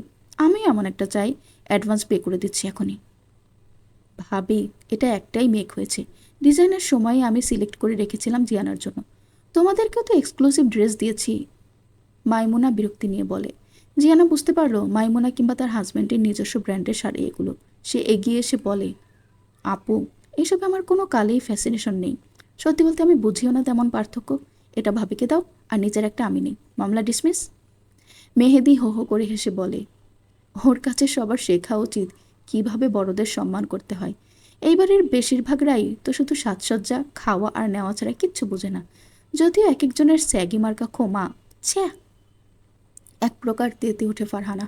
তারপর জিয়ানার দিকে একবার আর চোখে তাকিয়ে সরাসরি মেহেদিকে বলে, তুমি এই সবার বলতে আমাকে বোঝালে তাই না? আমি স্যাগে হয়ে গেছি?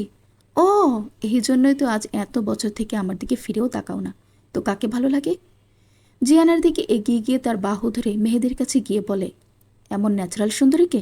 কিসের সৌন্দর্য আছে আর কি এমন মহৎকর্ম করেছে যে গুণগান শুরু করেছ? ফারহানার ফ্যাজ ফ্যাজ গলায় মনে হচ্ছে সে কান্না করছে। সবাই ফারহানার এইরকম আচরণে অভ্যস্ত। জিয়ানা ঝাঁকি মেরে ফারহানার হাত ছাড়িয়ে বলে, তোমার নাম জোনাকি রাখা উচিত ছিল। যাদের পাছায় সবসময় আগুন জ্বলতেই থাকে তারাই তো জোনাকি। যত সব বাতেলা পাবলিক।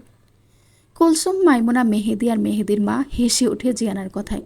স্বপ্না উঠে চলে যায় সেখান থেকে। আসমা সাইডে দাঁড়িয়ে হাত দিয়ে মুখ চেপে হেসে মনে মনে বলে, ঠিক হয়েছে, মাতব্বরি এখন ছুটব। এই 2 বোনের ফ্যাসফ্যাসানি আর ভালো লাগে না। এতদিনে আসল মানুষ আসছে। জিয়ানা মাইমুনার হাত থেকে শাড়িটা নিয়ে বলে, এটাই নিচ্ছি আমি। শুক্রিয়া, অনেক বেশি সুন্দর শাড়িটা, কিন্তু আমি পরতে পারি না আপু।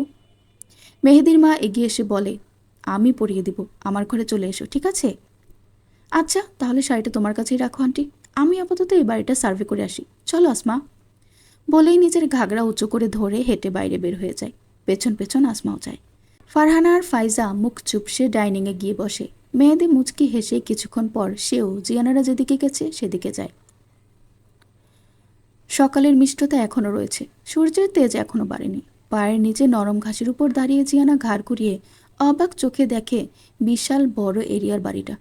পুরোটা এরিয়া উঁচু প্রাচীর দিয়ে ঘেরা, তবে গাছগুলো খুব পাতলা পাতলাভাবে লাগানো। 3-4টা আম গাছ, সেগুলো আবার বিশাল বড় বড়। বাকি গাছ সব ভুজুং ভাজুং, মন্দিরা ছাও, দেবদারুতে ভরা। এই গাছগুলো না ফুল দেবে আর না ফল। ভারী ঘাগরাটায় তার হাঁটতে কষ্ট হচ্ছে, তাই ফট করে চেন আলগা করে খুলে ফেলে সেটা। আসমা হাই হাই করে উঠলেও নিচে জিন্স দেখে থেমে যায়। জিয়ানা আসমার মুখ দেখে হেসে দেয়। আসমাকে বলে, এটা তোর এখন থেকে। উপরের ব্লাউজটাও আছে, সাথে ওড়নাও আছে। তুই নিজের বিয়েতে পড়তে পারবি, প্লাস ভাড়াও দিতে পারবি অন্যদের। নিজের বিয়ের কথা শুনে আসমা লজ্জা পায়। তারপর আমতা আমতা করে বলে, এত দামি জিনিস কেউ দেয়? আপনার মাথার কি সমস্যা আছে আফা? আছে বোধহয়। চল পুলেও ওইদিকে একটু যাই। আসমা ঘাগরাটা নিচ থেকে উঠিয়ে বলে, খাবেন না? সবার নাস্তা করার সময় এখন। আমি খেয়ে এসেছি। আচ্ছা, চেয়ারম্যান সাহেব বেশি থাকে না এই বাড়িতে, তাই না? হ্যাঁ, খালি মামা না, এই বাড়ির সকল পুরুষেরই আওড়া চলার। মেহেদি স্যার তো প্রত্যেক রাত মদ খাইয়া গালাগালি করতে করতে বাসায় ঢুকে, আর নিবিড় ভাই তো আসেই না। যাও মাঝখানে একদিন আসছিল, মামার গাড়ি বাইরে ইয়া কুড়া করে রেখে গেছে। হেরে দেখলেই আমার ডর লাগে। এই বাড়ির একমাত্র রাফিন স্যার স্বাভাবিক আছে, কোনো নেশাপানিও করে না। তাই স্যারের মনের মধ্যে মনে হয় খুব দুঃখ। বউ মনে হয় জুৎসই হয় নাই। 2 বার আনলো, 7 দিন ছিল বউটা। স্যার অন্য করে আসিল। কন্ত, এত ভালো মানুষের সাথে এটা কেমন বেইনসাফি করছে মামাই? পোলার মতামত নিব না আগে? জিয়ানা ঘুরে আসমার দিকে তাকায়। পেছনে নজর যেতেই ব্রু কুচকে ফেলে মেহেদিকে আসতে দেখে। মেহেদি কাছাকাছি এসেই আসমাকে বলে, আউট। আসমা জিয়ানার দিকে তাকায়। জিয়ানা ইশারাতে যাওয়ার আসমা চলে যায়, তবে একেবারে না, কিছুটা দূরে দাঁড়িয়ে থাকে। নিবিড়ের নির্দেশ, জিয়ানাকে একা ছাড়া যাবে না। নিবিড় যে তোমাকে সন্দেহ করে জানো? জানলাম। তোমার কেমন লাগে এই বিষয়টা? ফেউ লাগিয়ে রেখেছে ভেবে খুবই বিরক্ত হতাম। ফেউ কি? ফেউ ফেউ, এবার ক্লিয়ার? ডগি? জিয়ানা মাথা দিয়ে হ্যাঁ বোঝায়, আরও বলে, কাহাতক ভালো লাগে এইসব একই ঘরনার জিনিস বলুন। সারা দিন পেছনে আঠার মতো লেগেই থাকে, তবে দিন যেতে আমার ধারণা পাল্টে যায়। সুখ আমার পেছনে এমন কাউকেই পাহারায় রাখে যারা আমার দিকে চোখ তুলে তাকায় না পর্যন্ত। এখন মনে হলেও সম্মান আসে তার উপর, প্লাস গার্ডদের উপরেও। তোমাদের দুইজনের অভিনয় চমৎকার, ভালো হাজব্যান্ড ওয়াইফের রোল প্লে করছো। দুঃখই লাগে আমার ভাইটা ক্যাপেবল না বউ রাখার। সাইকিয়াট্রিস্টের কাছে গিয়ে কি কোনো উন্নতি হচ্ছে? জিয়ানা ঘুরিয়ে মেহেদের দিকে তাকায়। কিসের শত্রুতা এদের মাঝে? এত কেন চোখে চোখে রাখে সবাই সবাইকে? কেন কেউ কাউকে বিন্দুমাত্র বিশ্বাস বা ভরসা করে না? মনে মনে দীর্ঘশ্বাস ছেড়ে সম্পূর্ণ প্রসঙ্গ বদলে বলে, আমার মাঝে একটা ভালো মানুষের ভণ্ডামি আছে জানেন। দেখবেন ফট করেই কারো প্রচণ্ড প্রিয় হয়ে যায় আমি। এর কারণ কি জানেন? আমি অল্প সময়ে খুব দ্রুত সামনের মানুষটার সঠিক প্রশংসা করি। যেমন এই মুহূর্তে আমি আপনার একটা প্রশংসা করতে পারবো, এবং এটা 100% শিওর এর আগে কেউ সেটা করেনি। কিন্তু করব না, কারণ আমি দূর দূরান্তেও আপনার প্রিয় হতে চাই না। তবে একটা মতামত দিতে পারি। Go ahead. আপনি প্রচণ্ড সঙ্গীহীনতায় ভোগেন। এখন পর্যন্ত নিজের একান্ত শখের কাউকে পান নাই। এটা প্রশংসা না, এটা আমার আপনার উপর পর্যবেক্ষণ। আর প্রশংসা হচ্ছে আপনাদের দুই ভাইয়েরই হাসি মারাত্মক সুন্দর, আপনি আর সুখ। আমরা সৎ ভাই। জি জানি, অসত্য নন। কথাই আছে, সূর্যের চেয়ে বালু গরম। আপনাদের অবস্থাও সেম। বলেই জিয়ানা 1 সেকেন্ড আর দাঁড়ায় না। এই লোকটার মুখ যেন মুখ না, আস্ত সেফটি ট্যাঙ্কি। করলেই কেমন গন্ধ বের হয়, সেই গন্ধে কলিজায় পচন ধরায়। মেয়েদের সামনে বিশাল খালি মাঠের দিকে তাকিয়ে বলে, তোমার সবচেয়ে মূল্যবান 2টা জিনিস যদি কেউ তোমার কাছ থেকে কেড়ে নেয়, তাকে তুমি কোন চোখে দেখবে?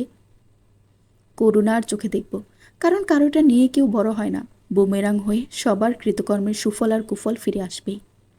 যেতে যেতেই উত্তর দেয় জিয়ানা।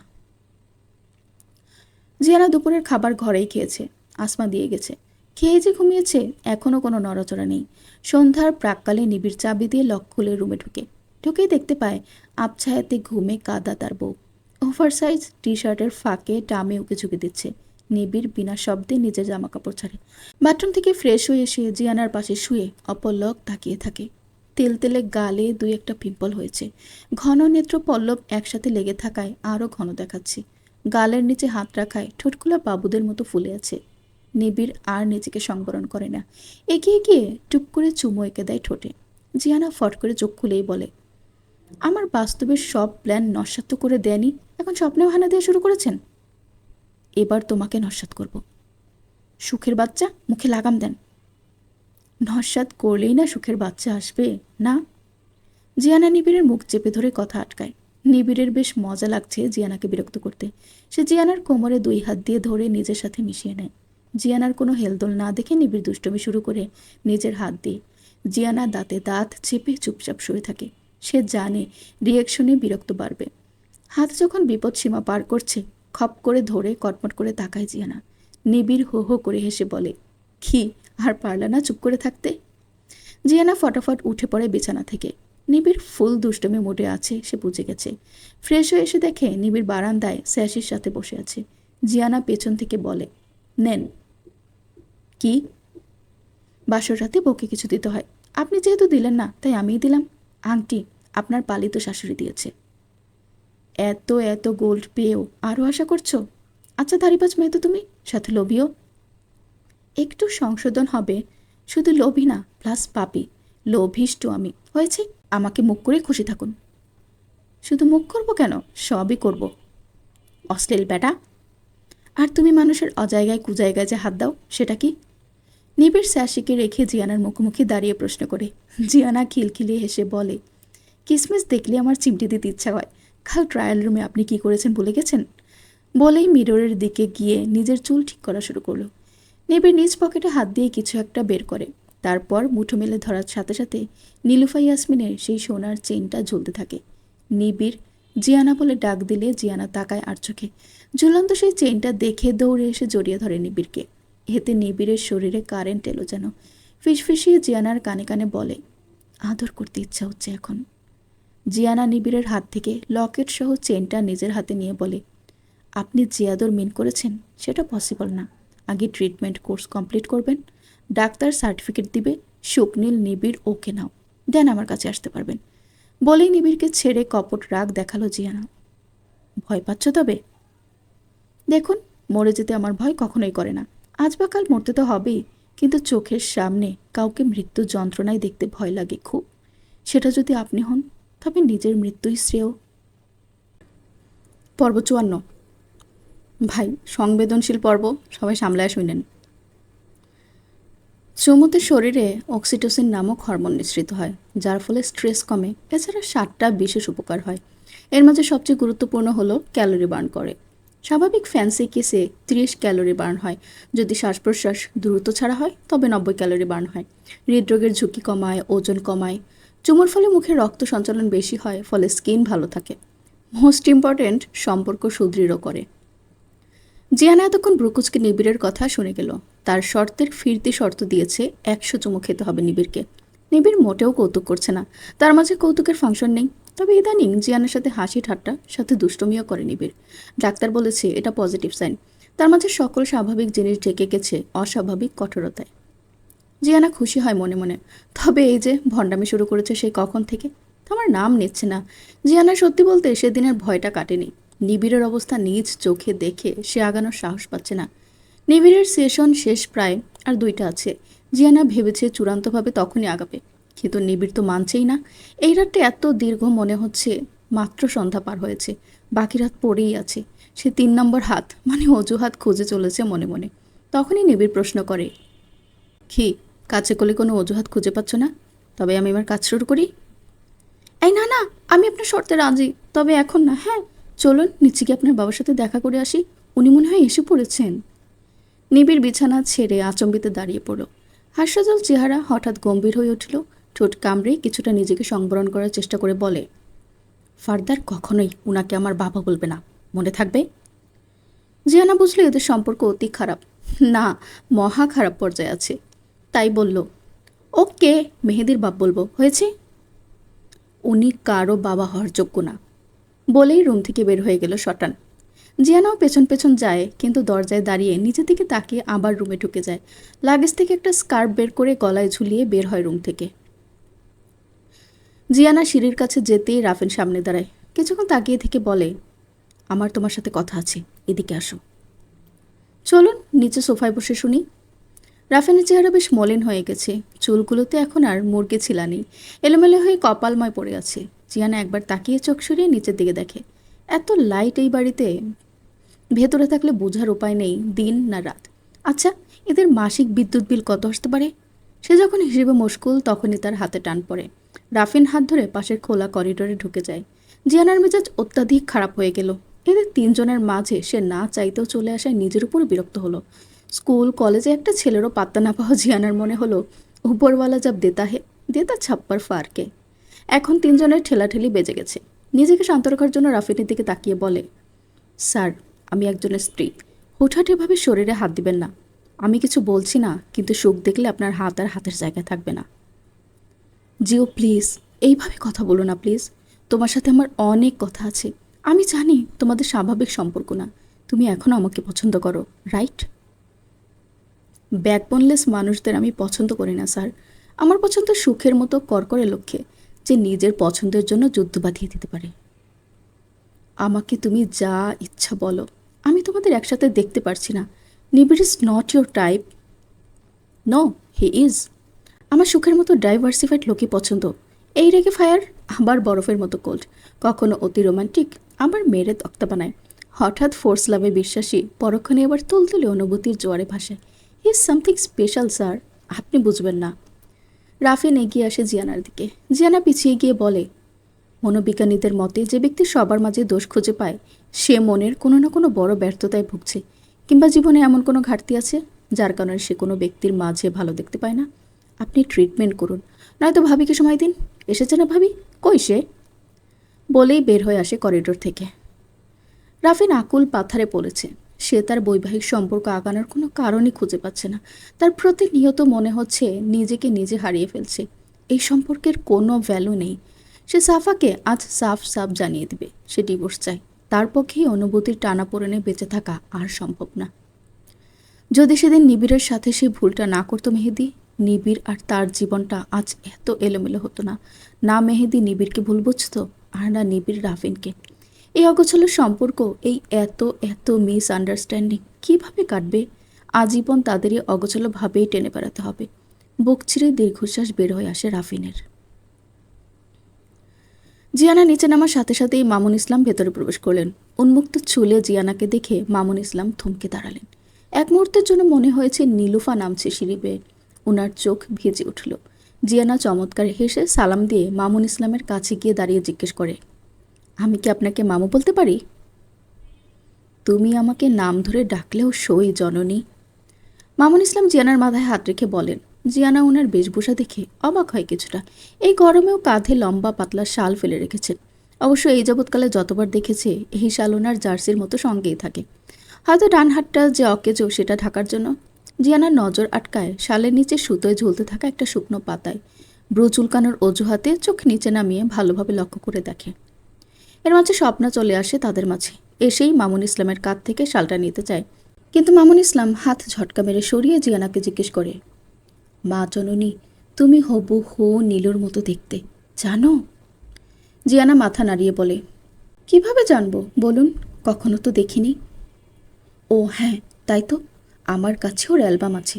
তুমি সময় করে এসো, আমি দেখাবো নে। তোমার বয়সে ঠিক এমনই ছিল, তবে তোমার হাইট ওর চেয়ে বেশি। নীলু আমার কাঁধ পর্যন্ত, আর তুমি কান পর্যন্ত।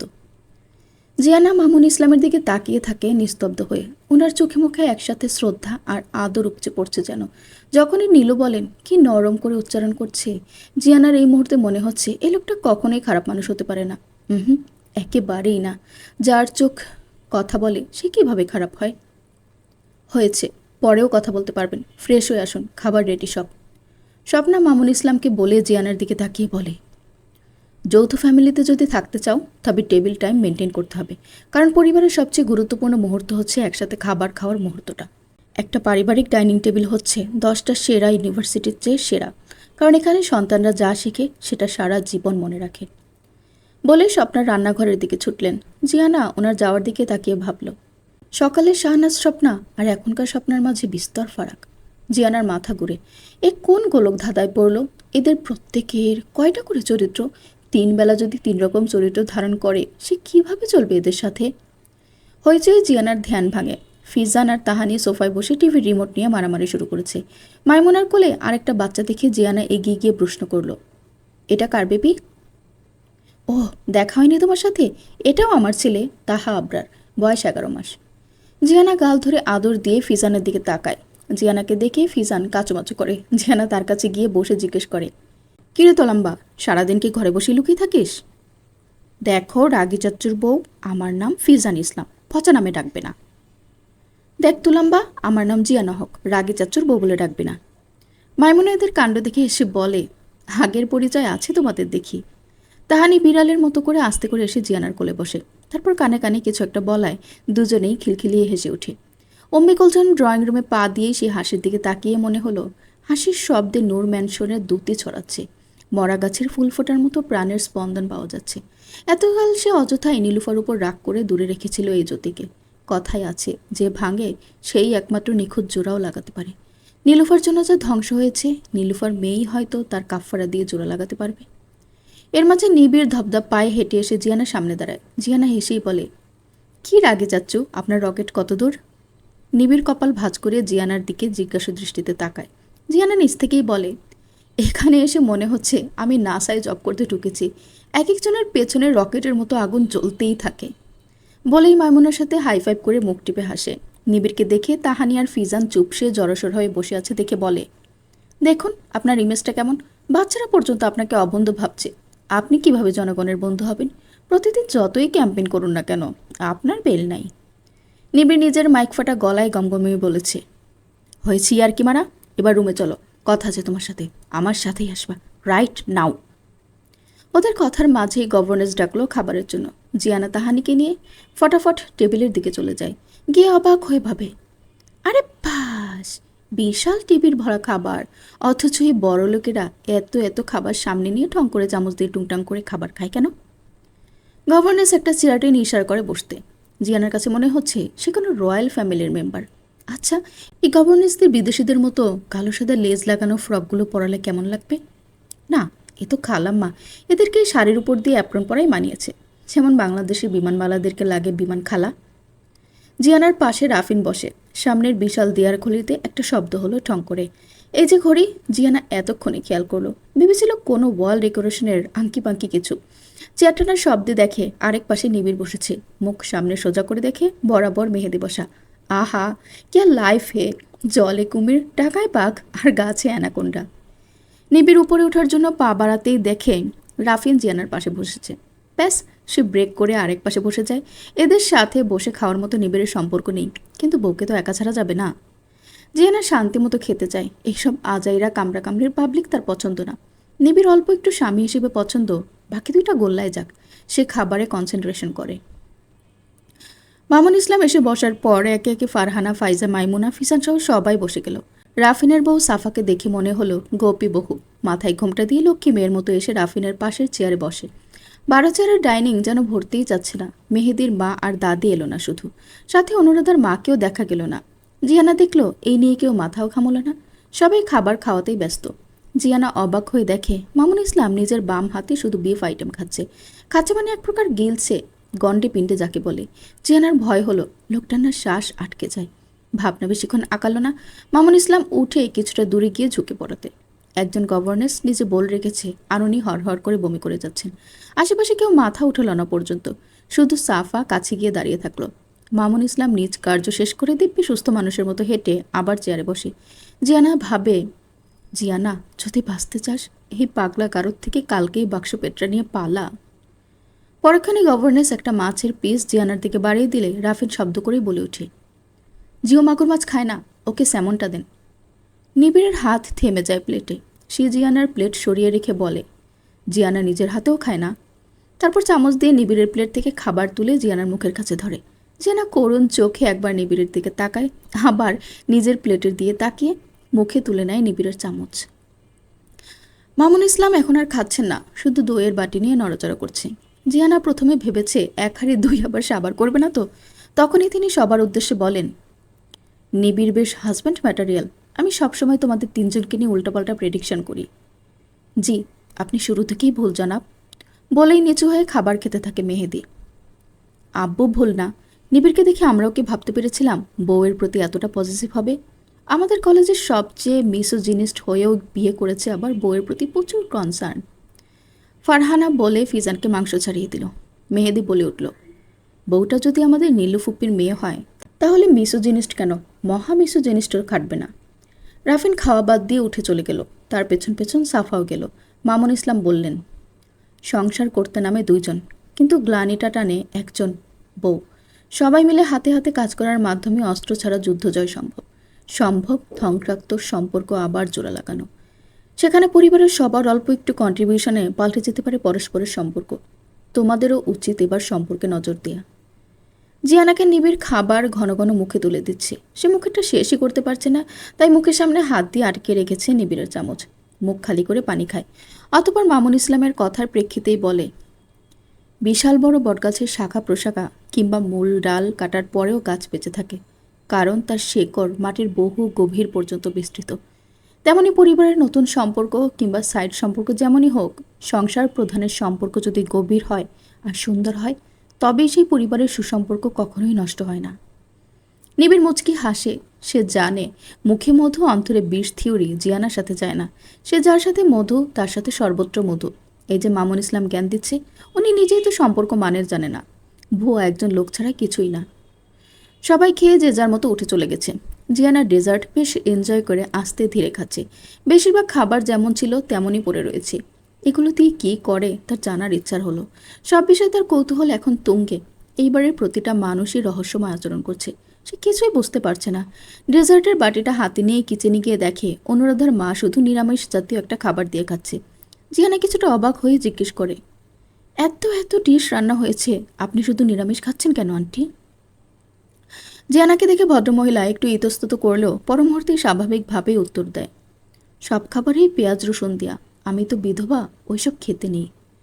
জিয়ানা অবাক হয়ে ওনার সামনে বসে প্রশ্ন করে, এখনও ওইসব দিন আছে আন্টি? এইগুলো কেউ মানে বলে তো মনে হয় না। আপনি কি একেবারেই আমিষ খান না? উনি মাথা দিয়ে না করে এক মনে খেতে ব্যস্ত। জিয়ানা আবার প্রশ্ন করে, অসুস্থ হয়ে যাবেন না? আমিষ আর প্রোটিনের দরকার তো সব মানুষেরই। যে মারা গেছে তার জন্য আপনি কেন বেঁচে থেকে কষ্ট করছেন?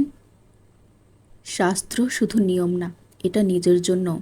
আমিষ আর পেঁয়াজ রসুন খেলে শরীর গরম হয়, তাই বিধবাদের না খাওয়াই ভালো। জিয়ানা প্রথমে বুঝল না, পর মুহূর্তে যখন বুঝল গরম মানে উত্তেজনা মেন করেছে, খিলখিলিয়ে হেসে বলে, কাল থেকে তবে এই রান্না একটু বেশি করেই করবেন। এইবারে সব বৌদিরই খাওয়া উচিত এটা। কেউই স্বামী সোহাগী না। আর আন্টি, টেবিল ভর্তি খাবার এগুলো কি করেন পরে? সব স্টাফ আর গভর্নেসরা খায়। যাদের নাইট ডিউটি নেই তারা বেঁচে যাওয়া খাবার নিয়ে বাড়ি যায়। ডেজার্ট বাটি রেখে কিছু মনে পড়ায় দ্রুত পায়ে রুমের দিকে যাওয়ার সময় সোফায় বসা ফারহানা নিজের দিকে জিয়ানাকে ডাকে। সেখানে মেহেদি পূর্ণ মনোযোগ দিয়ে মোবাইল দেখছে। ফারহানার পাশে ফিজান ট্যাব নিয়ে গেম খেলছে। টিভিতে সিআইডি চলে। জিয়ানা যাওয়ার পর ফারহানা দাঁড়িয়ে রাগে মুখে জিজ্ঞেস করে, এই মেয়ে, তুমি ফিজানকে কি ডাকো? বাচ্চাদের উল্টাপাল্টা নামে ডাকবে না, ওদের মনের উপর নেগেটিভ ইম্প্যাক্ট পড়ে। ফিজান মানে কি তুমি জানো? জিয়ানা ফিজানের হাত থেকে ট্যাবটা সোফায় রেখে নিজের কাছে টেনে বলে, এই মেয়েকে আমার নাম জিয়ানা হক, একদম উল্টোপাল্টা নামে ডাকবেন না। জোনাকি ভাবি। আর তুলম্বা হচ্ছে টার্কিশ একটা মিষ্টির নাম। ফিজানের চেয়ে কিউট নাম তুলম্বা। তারপর ফিজানের দিকে তাকিয়ে ফুলো ফুলো গান টেনে বলে, শোন বাপ, কাল আমরা একটা মুরগি জবাই করে তোর নাম তুলম্বা রাখবো, ওকে? ফিজান হাত ছাড়িয়ে মায়ের পেছনে চলে যায়। মেহেদি হো হো করে হেসে বলে, মা আর ছেলে একই। আর জিয়ানা, জোনাকি নামটা একদম পারফেক্টলি দিয়েছ। আরেকটা অ্যালার্ট করে দেই, তোমার জোনাকি ভাবি আবার নিবিড়ের ডাইহার্ড ফ্যান। ক্রাশও বলতে পারো। স্কুল আর কলেজ থেকে দেওয়ানা ছিল সে নিবিড়ের উপর। তাই তো তোমাকে প্রতিদ্বন্দ্বী ভাবছি। ওর থেকে সাবধান। ফারহানা রাগে ফুঁসে উঠে বলে, এক অতীত নিয়ে আর কত খোটা দিবা তুমি মেহেদি? সেই যেদিন তো বিয়ে করে এনেছিলে এই জেলখানায়। তোমার হানিটাপে পড়েই আমার জীবনের এই হাল। জিয়ানা দেখলো ফারহানার ফ্যাসফ্যাসে গলা আরও ভেঙে আসছে। চোখ ভিজে ওঠার আগেই ধূপধাপ ড্রয়িং রুম থেকে প্রস্থান করে। মেহেদি বাঁকা হেসে আবার মোবাইলে বসে। ফিজান গেমেই বসে গেছে আবারও। জিয়ানা দীর্ঘশ্বাস ছেড়ে বলে, শুনেছি আপনি অনেক মেধাবী, কিন্তু আজ জানলাম মেধাবী হলেও কেউ ভালো মানুষ হয় না। স্ত্রীকে সম্মান করতে না পারেন, কিন্তু সবার সামনে অপমান করা কোনো ব্যক্তিত্ববান পুরুষের বৈশিষ্ট্য না। তারপর রুমের দিকে চলে আসে। জিয়ানা রুমে ঢুকেই দেখে তীব্র ধোঁয়ায় ভরে আছে চারপাশ। জিয়ানা কেশে কেশে ধোঁয়ার উৎস খুঁজে দেখে বারান্দা দাঁড়িয়ে ভুম ভুম করে স্মোক করছে নিবিড়। জিয়ানা এগিয়ে গিয়ে দেখে একসাথে দুইটা ধরিয়ে টানছে। কথাবার্তা ছাড়াই জিয়ানা টান দিয়ে সিগারেট নিজ হাতে নিয়ে নিজের মুখে পড়ে দেয়। নিবিড় চোখ বড় বড় করে তাকায়।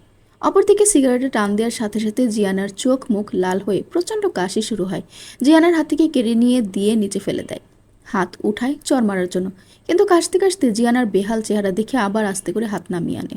জিয়ানা নিজেকে ধাতস্থ করে এক প্রকার জোরেই বলে, কি হলো, মারবেন না? মারুন। আর যদি কখনো হাত উঠিয়েছেন না, আমিও হাত ভেঙে দিব। আপনি খেতে পারলে আমি পারবো না? আজ থেকে আপনি যদি স্মোক করেন আমিও করব। 3 সড়কের মাথায় দাঁড়িয়ে ভুম ভুম করে স্মোক করব। নিবিড় জিয়ানাকে চ্যাংদোলা করে ঝুলিয়ে এনে বিছানায় ছুঁড়ে বলে, আমি যা যা করতে পারবো তুমিও তো পারবে। ঠিক আছে, আজ আমার হাত থেকে বেঁচে দেখাও, তবে তোমার সব কথাই মানব।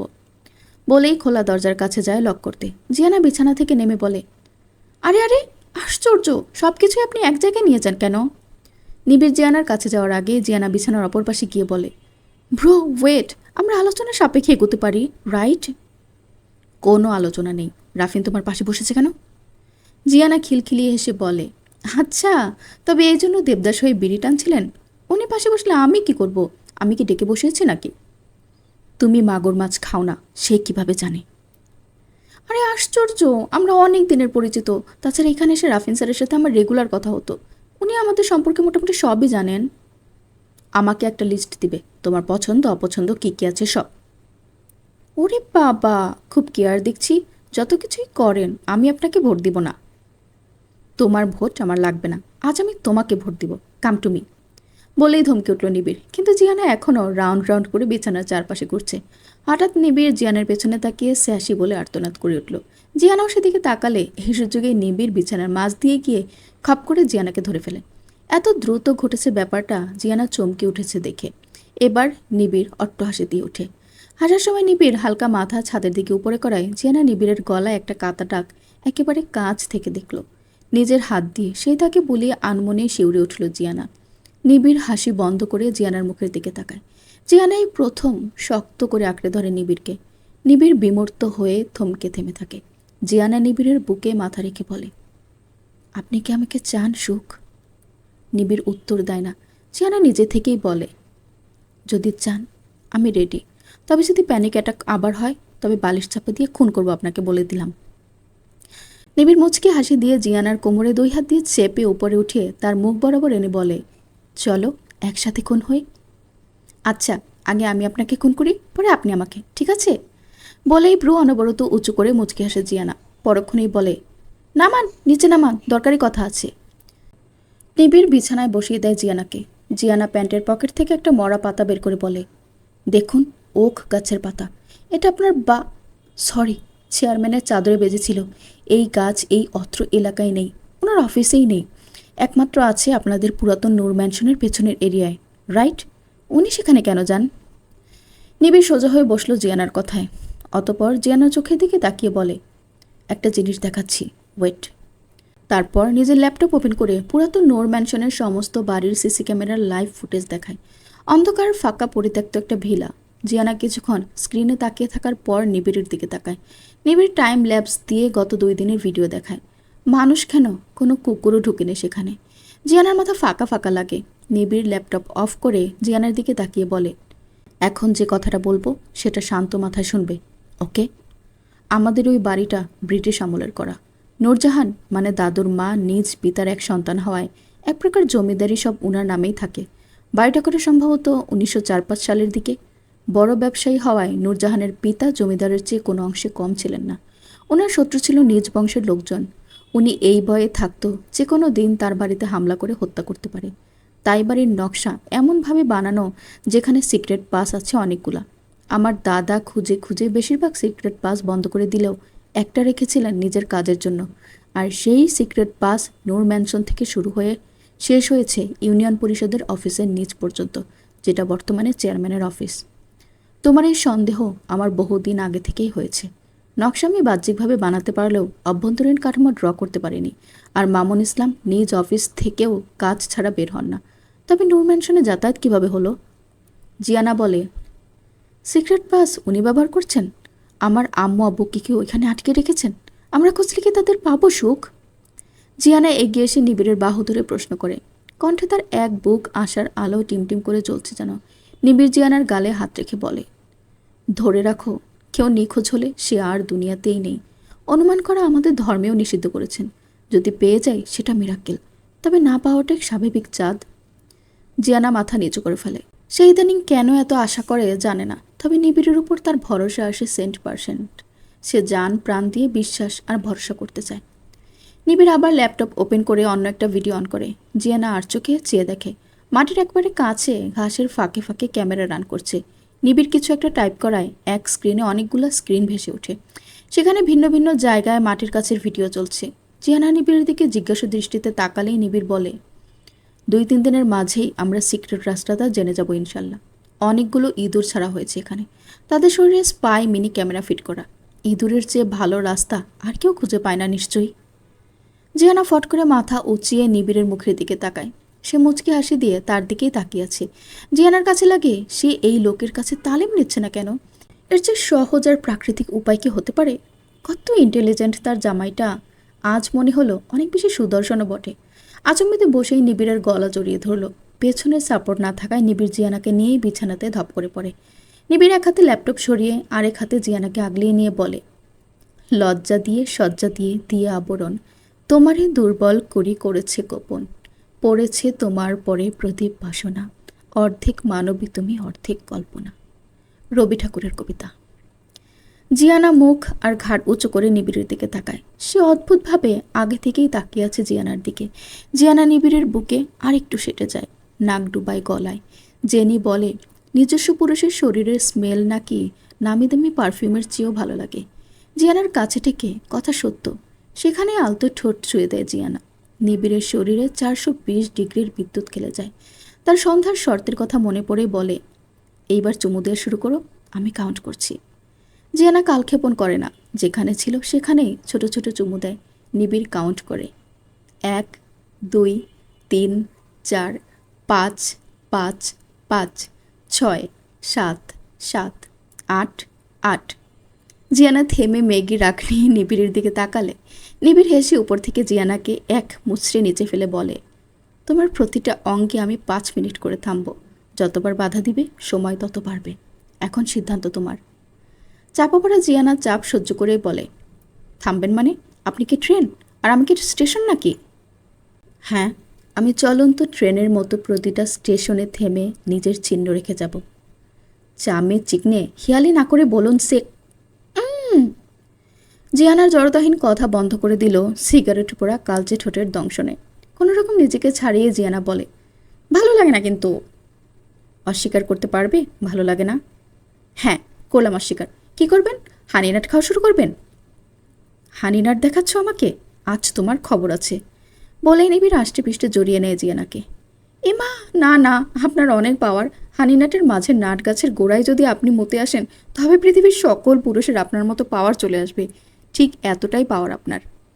অসভ্য মেয়ে, আগামী 3 দিন হাঁটাচলা বন্ধ যদি না করি, আমি শুকনীল নিবিড় না। আমাকে নিয়ে মস্করা? আমার ভুল হয়েছে, আমাকে মাফ করে দাও।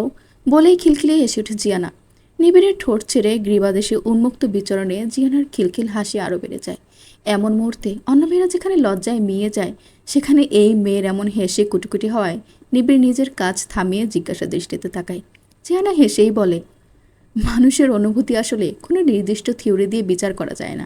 আপি আমাকে বলেছিল মেরুদণ্ডে শীতল শিহরণ বয়, কিন্তু আমার নাভিতে সুরসুরি কুঞ্চন। বলেই আবার হাসি শুরু করে। ঠিক আছে, তাহলে সেখানেই নেক্সট স্টেশন, আর আমার 10 মিনিট স্টপেজ। বলেই নিবিড় নিজ কাজে বদ্ধ হয়, আর জিয়ানার হাসি থেমে যায় এক সর্বনাশা নতুন অনুভূতিতে। অনুভূতি বেশি দূর গড়ানোর আগেই জিয়ানা বলে, ফাইনাল সেশনটা শেষ করে আগাই আমরা সুখ। আপনি প্রচণ্ড ঘামছেন, আমার ভয় লাগছে সত্যি। নিবিড় থামে জিয়ানার কথায়, কিন্তু সরে আসে না। আস্তে করে বলে, তুমি কি তুলা খাও জিয়ানা? এমন আদরে শরীর কেন?